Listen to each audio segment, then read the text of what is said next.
Amém, meus irmãos? Vamos meditar, meus irmãos, neste texto que a nossa evangelista Mirinha Nicole trouxe do clamor missionário desta sexta-feira, que também está em Mateus 8, dos versículos 23 ao 27, que é o texto da mensagem de hoje. Está em Mateus, a partir do versículo 23, onde a palavra de Deus nos diz: E entrando ele no barco, seus discípulos o seguiram, e eis que no mar se levantou uma tempestade tão grande que o barco era coberto pelas ondas. Ele, porém, estava dormindo, e os seus discípulos, aproximando-se, o despertaram, dizendo: Senhor, salva-nos, que perecemos.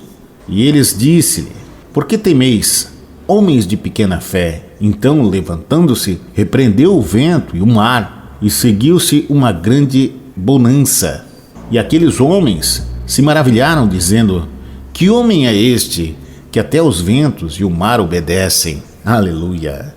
É importante lembrar, meus irmãos, que os discípulos, depois de todo o ensinamento que Jesus veio trazer, se tornaram grandes homens de Deus. E outra, que nessa mensagem que a nossa evangelista Mirim trouxe aqui através do clamor missionário, nos faz refletir de que a tempestade também acontece para os homens e para as mulheres de Deus, para as pessoas que seguem os seus mandamentos e os seus caminhos. Também nos atinge. As tempestades vêm para todos. Mesmo quando estamos fazendo a coisa certa, como os discípulos estavam fazendo, obedecendo uma ordem de Deus. Eles estavam sobre uma ordem de Deus e mesmo assim a tempestade veio. O fato de Jesus estar em nosso barco, em nosso meio, conosco, em nosso ministério, a todo momento, cuidando das nossas vidas, não nos isenta da tempestade. Jesus estava com eles no barco. O deserto, as tempestades, acontecem na vida de um servo. E isso acontece por dois motivos, meus irmãos. Ou por causa dos erros que talvez cometamos, escolhas erradas que nos levem para um caminho que não era para seguir, ou porque Deus está permitindo tal situação para nos tornarmos mais fortes, para que nós pudéssemos aprender, para transformar a nossa vida, fortalecer a nossa vida espiritual, para se tornarmos esse canal de bênção, a luz do mundo para outras pessoas, vencendo estas tempestades. Deus acaba nos moldando e acabamos aprendendo para ser um exemplo para as pessoas de fé. O deserto acaba sendo uma escola para que outras pessoas sejam abençoadas através das nossas próprias experiências com Deus. Acabamos tendo um crescimento espiritual. Deus está sempre nos preparando para coisas maiores. Por isso não se preocupe pela tempestade que hoje você possa estar passando, pelo deserto. Mas comece a pensar qual o propósito que Deus tem para a sua vida e pensar nessa preparação que você está recebendo. Muitas vezes acabamos só orando e pedindo para que isso passe logo. Mas não, muitas vezes é momento de agir. A partir do momento que o barco começou a entrar água, sendo castigado pela tempestade, houve a reação dos discípulos. Eles buscaram a Jesus, eles clamaram por ele. E por outro lado, vemos Jesus, no momento que atendeu os discípulos, ele esperava que eles tivessem tomado uma atitude de fé, tivessem agido em meio a toda a adversidade, não só procurar a ele. A Bíblia nos diz que Jesus falou: Por que sois tímidos, homens de pouca fé? Jesus esperava que eles tivessem tomado uma atitude, acreditado. E Deus também espera que tomamos atitudes em meio às tempestades e o deserto, para que então a bênção acabe se manifestando, para que as portas possam se abrir. Aquilo que nós podemos fazer, Deus não fará. Deus vai agir no impossível. Algumas situações nós devemos buscar e reagir, tendo fé. Quando precisar de uma ação divina, certamente Deus o fará. Mas o que está a seu alcance, você deve fazer.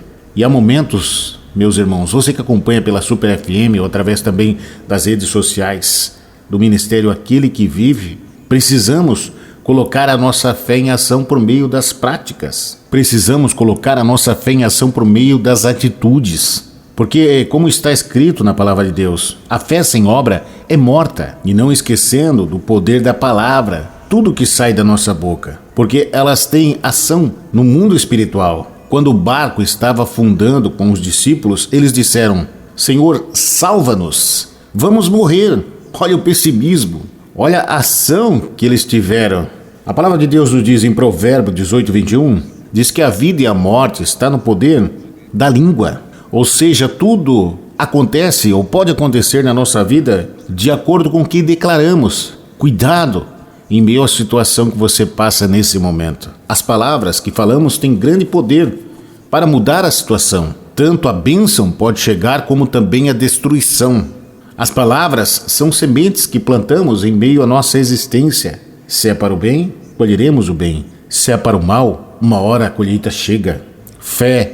Quem vive a palavra de Deus entende que não andamos nesse mundo de acordo com o que vemos, mas sim de acordo com o que cremos. Não é à toa que você está na frente do rádio nesse momento, para que a palavra de Deus se cumpra na sua vida. Não é à toa que você ligou o rádio nesta sexta-feira, neste clamor missionário. Não esqueça que as promessas de Deus não têm nada a ver com as coisas desse mundo.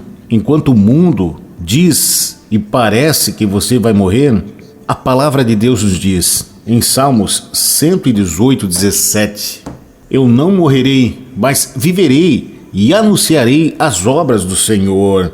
Enquanto o mundo diz que você não pode, que você não conseguirá, que você é fraco, a palavra de Deus nos diz em Filipenses 4:13, tudo posso naquele que me fortalece. Então, meus irmãos, não esqueça que por mais difícil que a situação esteja, por mais forte que essa tempestade que está passando por você pareça o fim, por mais difícil que esse deserto está acontecendo, por mais sozinho que pareça que você esteja, devemos sempre orar e buscar com fé a palavra de Deus, porque ela é poderosa.